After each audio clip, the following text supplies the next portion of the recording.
네, 오늘은 7월 11일입니다. 목요일입니다. 새벽 예배 나오시는 우리 성도님들을 환영합니다. 오늘 말씀 나누기 전에 공동기도 제목으로 기도하시겠습니다. 배옥준 집사의 뇌졸중을 치료해 주십시오. 언어가 회복되고 오른쪽 팔다리에 힘이 생겨나도록 해주십시오. 곽한나 집사를 치료해 주십시오. 권하자 집사가 다시 걷도록 해주십시오. 이성학 성도의 뇌종양 치료가 잘 되게 해 주십시오. 권현민 형제를 치료해 주십시오. 김에브라임 형제가 신장 이식을 속히 받도록 해주십시오. 김시 집사가 걷도록 해주십시오. 김수진 집사가 재발하지 않고 치유되게 해주십시오. 오수조 선교사의 건강을 회복시켜 주십시오. 8월 치유와 회복 집회에 하나님의 능력이 나타나게 해주십시오. 예수님의 이름으로 기도합니다. 아멘. 아멘.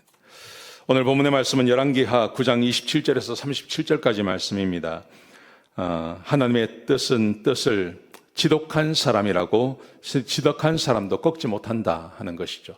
어제는 하나님의 뜻을 권세도 꺾지 못했습니다. 오늘은 하나님의 뜻을 권세뿐만이 아니라 아주 독한 사람도 하나님의 뜻을 결코 꺾지 못함을 우리에게 보여주고 있습니다. 자, 어제는 요람이 죽었죠. 아합의 아들이 죽었습니다. 근데 오늘 본문의 말씀에 보시면 아합의 부인이었던 이세벨의 죽음에 대해서 이야기합니다. 근데 우리가 잘 아는 것처럼 이세벨은 굉장히 독한 사람입니다. 정말 독한 사람이고, 이 엘리야도 이 이세벨을 두려워했습니다. 그 정도로 이 이세벨이 아주 독한 사람인데, 이 독한 이세벨도 하나님의 뜻 앞에서는 어쩔 수가 없는 것이죠. 자, 어떤 내용인지 같이 한번 보시겠습니다. 오늘 본문에 보시면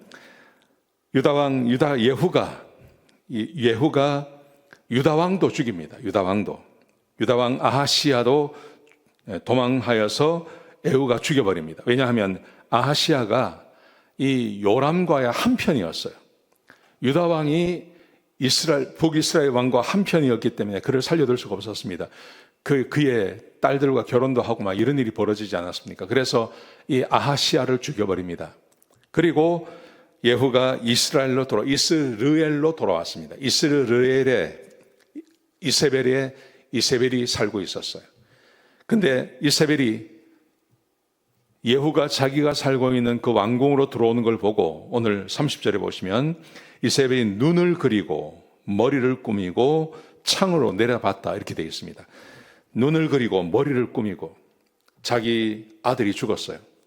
자기 아들이 죽고 연합군이었던 유다의 왕도 죽었어요. 예후가 반정을 일으켰다는 소식을 왜 못 들었겠습니까? 그러면 도망을 가든지 굉장히 무서울 텐데 눈을 그리고 눈화장을 하고 그리고 머리를 꾸미고 그리고 창으로 내다봅니다.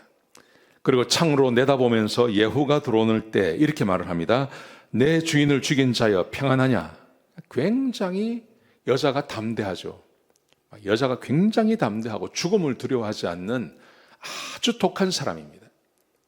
지금까지 평생을 그렇게 살아온 겁니다. 이 이세벨이라고 하는 여자는 실제로 그렇게 살아왔습니다. 자, 그런데 이런 독한 사람도 지금까지는 하나님의 사람들을 이겼어요. 엘리야를 도망가게 만들었어요. 그리고 지금까지 살아남아 있는 것입니다. 자, 그런데 하나님께서 그를 죽이시기로 결정하셨어요. 그래서 예후가 이렇게 말합니다. 창문을 바라보면서 내 주인을 죽인 자여 평안하냐? 이렇게 비아냥거리고 있는 거죠.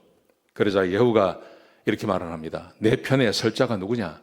왜냐하면 내시들이 몇 명이 이 이스벨과 함께 있었습니다. 그러자 그 내시들에게 내 편에 설 자가 누구냐? 그러자 몇 명의 내시가 그걸 보고 있다가 내시들이 이세벨을 창문 밖으로 던져버리죠. 그래서 죽임을 당하는 것입니다. 아주 독한 사람, 이세벨, 굉장히 독한 여자입니다. 아합이 죽었지만 이 여자는 살아남아 있었습니다.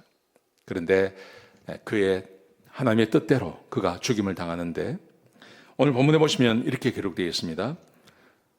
죽었어요. 창밖으로 던져서 죽임을 당했어요. 그러자 예후가 가서 그를 발로 밟아버립니다. 그리고 이제 왕궁으로 들어갔습니다. 왕궁으로 들어간 다음에 예후가 이렇게 말을 합니다. 그 이세벨을 장사를 지내주라 그럽니다. 왜냐하면 그도 왕의 딸이다. 그러니 장사를 지내주라 그렇게 말을 했습니다. 그래서 사람들이 가서 장사를 지내러 갔더니 보니까 아무것도 남아있는 게 없는 거예요. 두개골하고 머리하고 손목과 발목만 남아있고 아무것도 남아있는 게 없는 겁니다.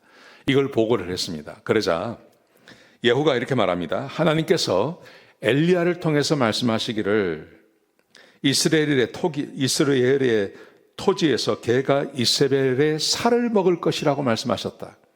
그런데 지금 그 말씀대로 이루어졌다고 이야기하죠.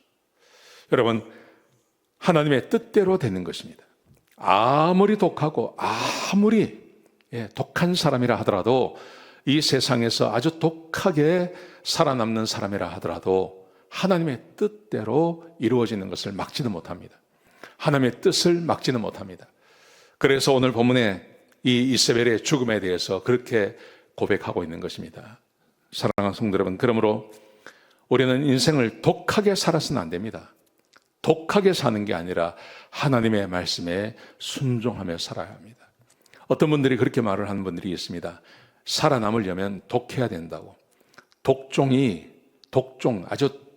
아주 지독하게 살면 살 수 있다고 말하는 분들이 계십니다. 근데 그렇지 않습니다. 사람의 지독함이 하나님의 뜻을 절대 이기지 못합니다. 여러분, 그러므로 우리는 지독하게 사는 게 아니라 하나님의 뜻을 따라서 사셔야 합니다. 그래야 우리의 인생에 하나님의 복과 은혜가 우리 가운데 임하게 되는 것입니다. 이세벨이 그렇게 죽임당하고 끝나버리는 거예요.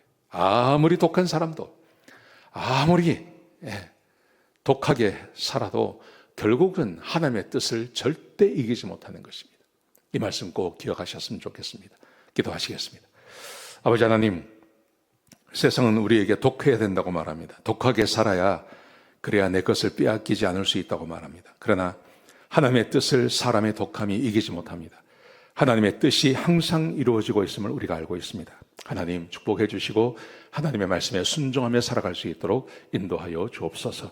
주님 감사합니다. 예수님의 귀하신 이름으로 간절히 기도드렸습니다. 아멘.